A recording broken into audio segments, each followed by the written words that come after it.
In front of me is VIVO V29 Lite, and today I would like to show you how you can set up face unlock.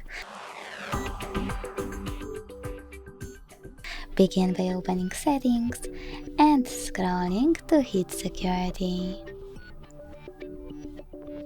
Then you need to scroll down again.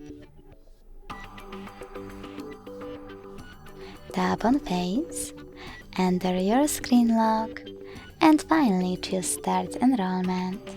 Keep your face in frame and follow all of the instructions from your screen.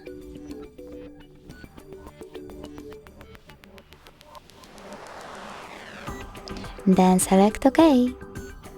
So now when I switch off my screen and turn it back on, I can see that face unlock is working properly. Thanks so much for watching. If you enjoyed this video, leave a like, comment and subscribe. Bye!